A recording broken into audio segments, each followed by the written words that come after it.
things that I'm asking my peeps to do, and each of you are to get into the marketplace. Get in, start figuring it out, learn about it, and learning value. Number one thing in anything, there's 5 F's to real estate and business. But number one is you got to learn value. Until you understand value, everything is worthless. So I've got Josh in with me. Josh, why don't you come on out and let's talk about what you've learned so far? And we're going to analyze the deal and bring something that glitters. We'll tell you if it's gold. We have an opinion. You get the vote. Okay, sounds good. Thank you, Tom. Hello, everyone. I have this great opportunity from Tom to share with you my real estate case study. But first of all, I'm gonna share my screen real quick. Do you see my screen, Tom? Yep, I do. Okay. In order for us to find good deals in the real estate market, we need the bargain finder.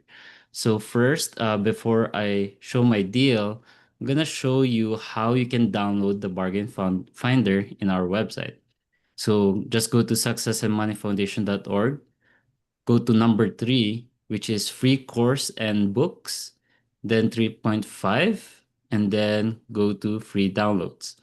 So here we have a lot of great pieces in order for you to manage your money and your finances and even you know, um, your mobile money manager, your trackers, your cash flow, and etc. So here, when you go down, you'll see number nine, which is the bargain finder.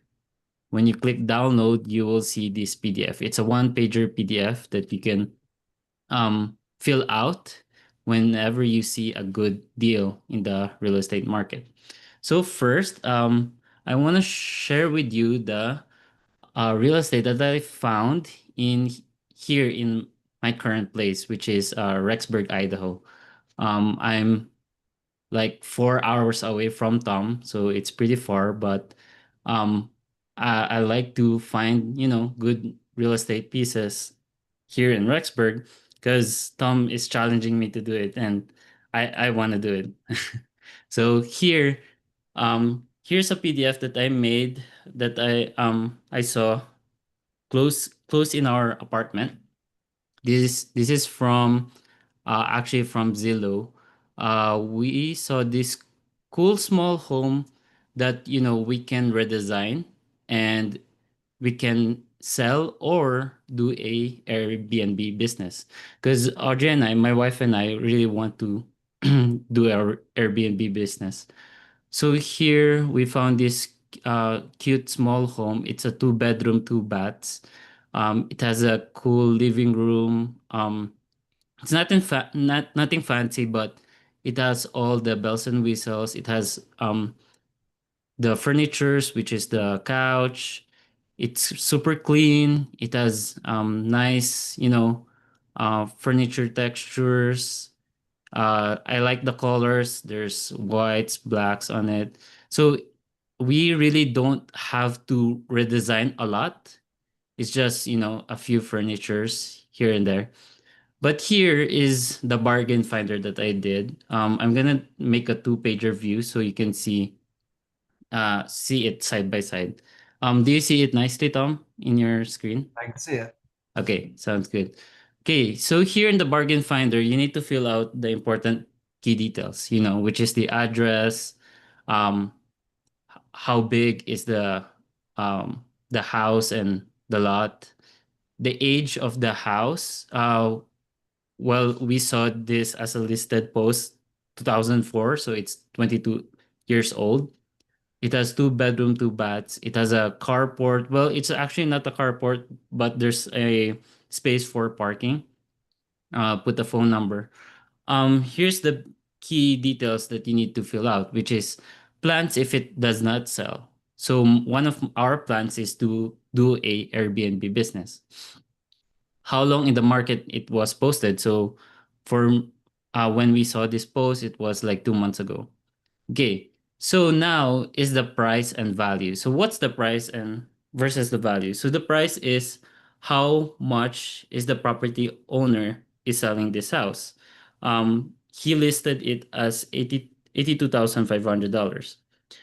But the value is how much you think you can sell the house for, um, including the redesigning prices and all that.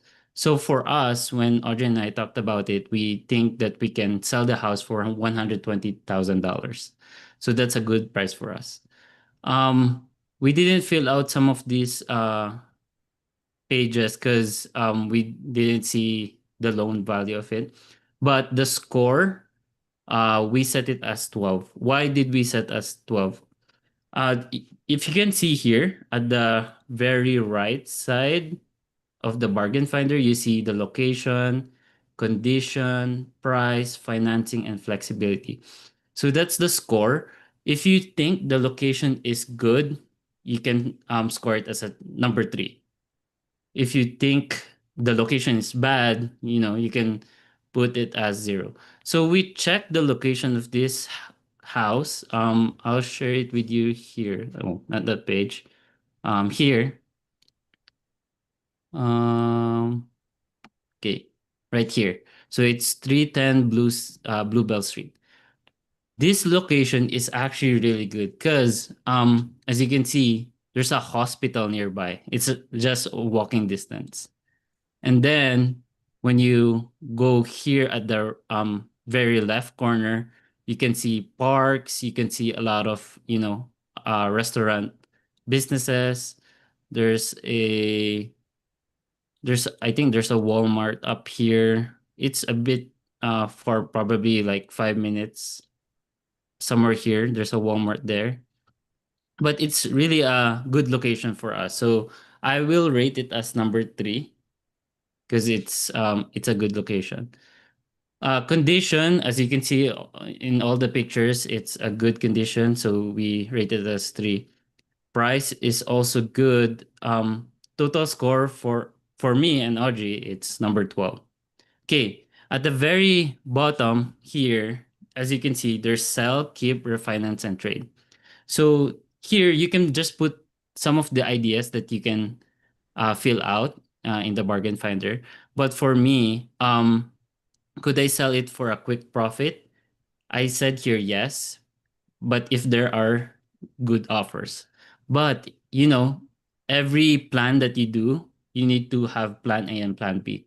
So plan B is for me is to keep it, which is to set up an Airbnb business. Okay, and then what benefits could come from financing the property and etc. You can fill out whatever you want. You can also doodle in this bargain finder.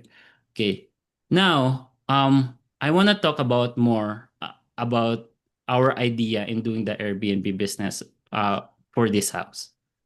So here at the bottom, as you can see, here's great pictures on when things are renovate or things are redesigned inside the home. So here's our plan in doing the Airbnb business. We plan to, put good furnitures to make it better so that it's appealing to everyone when they see the listed posts in the Airbnb market. And then in here in Rexburg, there's a lot of college students. There's a lot of families going here because it's a school town, so people come and go all the time. Whenever they drop their kids, whenever they attend graduation or events, people come and go every time, and, and most of them are families. So this is a really a good place to do an Airbnb business. But here, I want to steal Tom's idea in doing doodling. Is it okay, Tom, that I do doodle stuff about my Airbnb business plan? Okay, just gonna share my screen on my other screen, which is my iPad. Okay.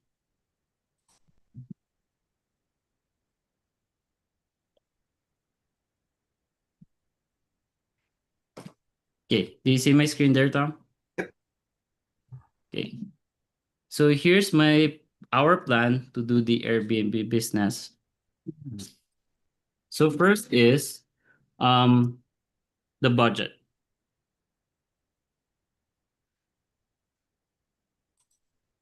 what's our allocated budget? For me and my wife, we're thinking doing the redesigning the exterior or landscaping of that property for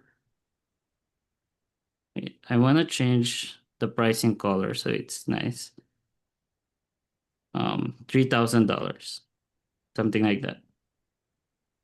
And then we also plan to redesign the interior of the property. We're thinking with all the furnitures and cleaning the house and stuff like that, we're thinking we might spend $15,000, something like that. And then this is very hypothetical estimation, but we're also thinking to price the Airbnb for $150 a night. Now, why did we set that price? Um, that's the question. I'll share with you why did we set that price.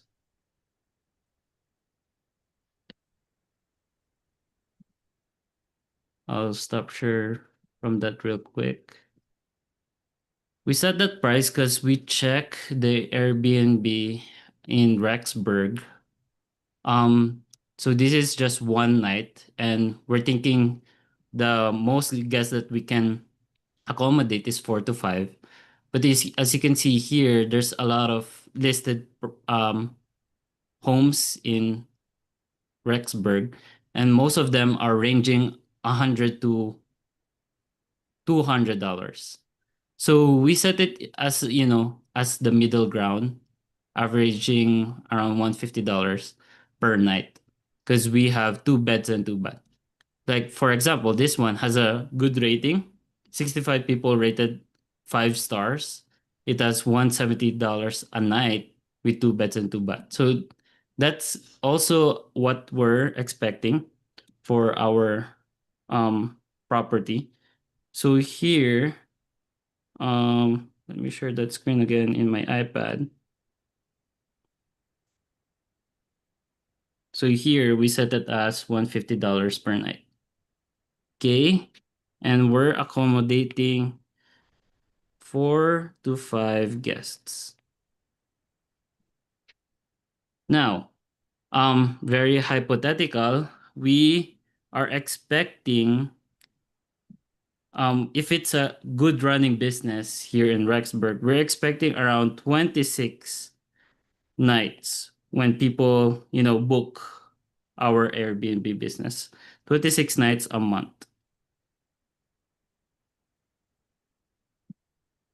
So if you times that with in a year, that's gonna be 312, and 312 times, which is the price, the 150 price. The price that we will get in a year when people will book 26 nights in a month, it's gonna be $46,800 a year before taxes. That's before taxes.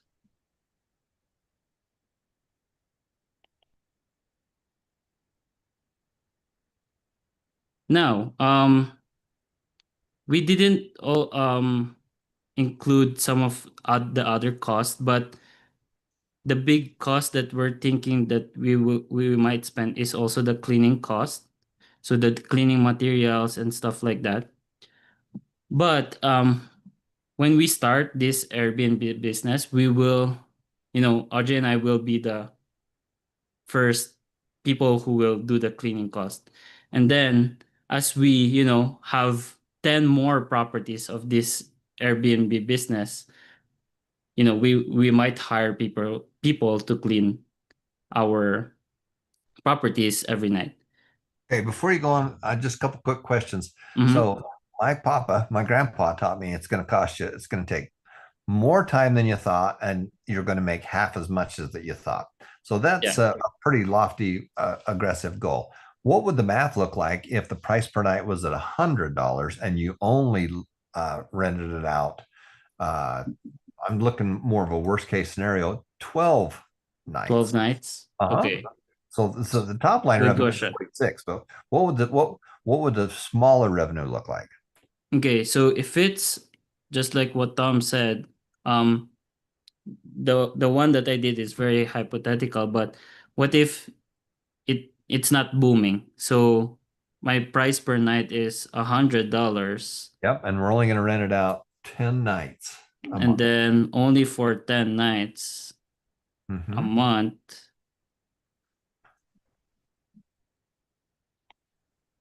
Okay, so 100. Oh, 10 nights. So 10 times 12, that's gonna be 120. And then 120 times $100, that's gonna be $12,000. So that's the worst case scenario, Tom. Yep. So now what you've got is, can you live with the worst case scenario? You're hoping for the best case scenario, but can you live with the worst case scenario? Well, maybe. That's why we got to look at the rest of the rental income and stuff like that. But what I like about it is now that you can say, well, that's a slam dunk. We could do that. We could probably even just rent it out to an individual, for close to $1,000 a month because there's not many units that are available right now. So that's your worst case scenario, and then we have a middle case and a higher case. So that's pretty good. Yeah, and then just like what you said, Tom, we need to always have plan A, plan B, plan C. So if this Airbnb business is not working, we need to think about the plan C. So probably, a person that can rent out the property for a month, every month, month by month, and that you'll be ensure your your property will be, you'll feel secure that people will pay every month all the time. Okay, Okay. good. Okay, so that's my All case right. Well, I study, got Tom. I got some questions for you now. Yeah. Now, this is one. First of all, I'm thrilled and excited that you went through this plan. This is really how you get started, guys, is by doing just exactly what he's doing. Now, these big properties that we work on, they look at a lot of properties. So the first thing is on that bargain finder right there, and I can share with both this. So the first thing is the value. What is the value? And on here, you have the value at $120,000. So the questions back to that is, how did you determine that value? Well, you got to go look at a lot of other properties.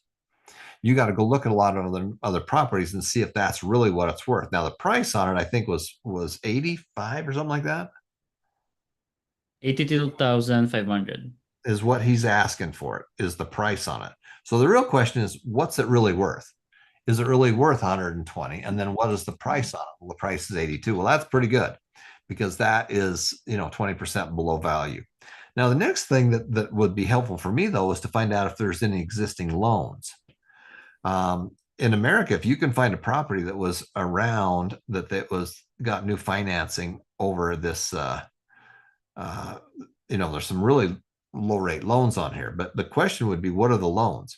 If he already owes on it like 75,000 on it, then what's the equity? What's the seller's equity? Well, that's the difference between the purchase price and that. So that'd be 5,000.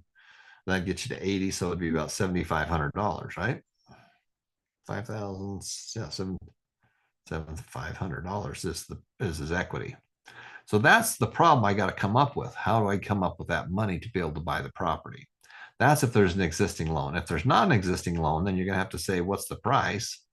82,500. And if you're not going to live in it and stuff like that, if it's a pure investment, you might have to come up with as much as 20% down, which is going to cost you around 16,000 plus.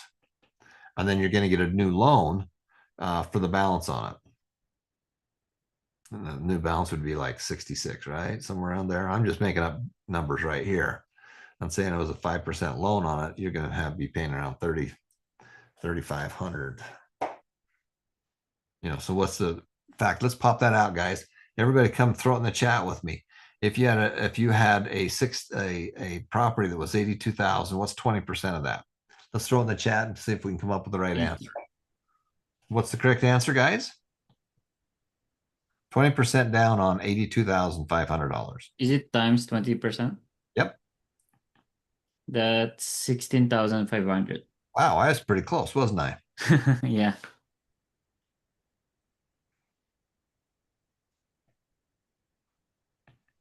So that's 16,500. Okay, good. Then what's the remaining balance? Subtract those two.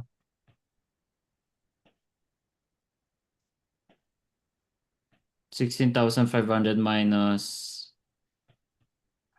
82.5. 82.5. Mm-hmm. That's 66,000. So I was pretty close on that one too. Yeah. I'm just an amazing guy, aren't I? You don't need the calculator, Tom. Yeah.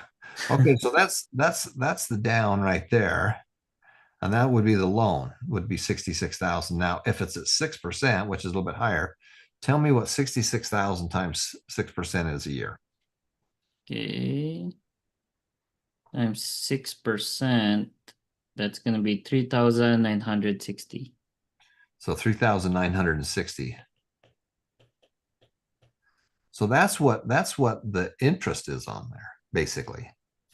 And then you're gonna have to figure out, is this a 30-year loan or that? And it's gonna figure out the principal and interest. So that'll figure what your payment is, and then we have to add taxes and insurance on top of that. And that's what we call PITI. But this first part right here is just the principal and interest.